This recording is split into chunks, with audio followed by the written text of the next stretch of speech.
আসসালামু আলাইকুম প্রিয় এইচএসসি ২৬ ব্যাচ। এই মুহূর্তে তোমরা যেই একটা কাজ করলে, ধৈর্য সহকারে করলে, তোমরা অ্যাডমিশন টেস্টে অন্যদের থেকে অনেক বেশি এগিয়ে থাকবা। আজকে সেটা নিয়ে আমি আলোচনা করব। তোমরা এই মুহূর্তে এইচএসসি পরীক্ষার জন্য অবশ্যই বোর্ডের এমসিকিউ সলভ করতেছো, বিভিন্ন কলেজের এমসিকিউ সলভ করতেছো। সেই এমসিকিউ সলভ করার পাশাপাশি ছোট্ট একটা কাজ যদি করতে পারো, যেমন তুমি যেই বিশ্ববিদ্যালয়ে ভর্তি পরীক্ষা দিতে চাও, সেটা মেডিকেল হোক, বিশ্ববিদ্যালয় হোক বা ইঞ্জিনিয়ারিং হোক, সেই রিলেটেড যে কোয়েশ্চন ব্যাংকটা থাকে, ওই কোয়েশ্চন ব্যাংকের এমসিকিউগুলো তুমি এই মুহূর্তে বোর্ড প্রশ্নের সাথে সাথে প্যারালালি সলভ করে ফেলো। এই একটা ছোট্ট কাজ তুমি যদি ধৈর্য সহকারে শেষ পর্যন্ত করতে পারো, তাহলে তোমাকে এই কাজটা কতটা বেনিফিট দিবে অ্যাডমিশন টেস্টে তুমি কল্পনা করতে পারবে না। এবং এই কাজটা তুমি যদি করতে পারো এখন, মানে তুমি যদি এখন এমসিকিউ সলভ করতে পারো অ্যাডমিশন টেস্টের, তাহলে তুমি এইচএসসি পরীক্ষায় বেনিফিট পাবা, অ্যাডমিশনে বেনিফিট পাবা।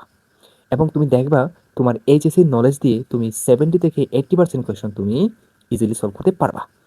30 থেকে 20% এইটা রেঞ্জের কোয়েশন তুমি দেখবা যে তুমি পারতেছো না, একটু আটকাচ্ছ, ওইগুলো তুমি মার্ক করে যাবা। অ্যাডমিশন টেস্টে গিয়ে যখন তুমি স্পেশালাইজড পড়াশোনা করবা, তখন এগুলো এমনিতেই তুমি পারবা।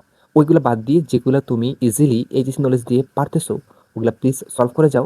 এটা তোমাকে অ্যাডমিশন টেস্টে একটা আনপ্যারালাল বেনিফিট দিবে, যেটা তুমি অ্যাডমিশন টেস্টে যাওয়ার আগ পর্যন্ত বুঝতে পারবা না।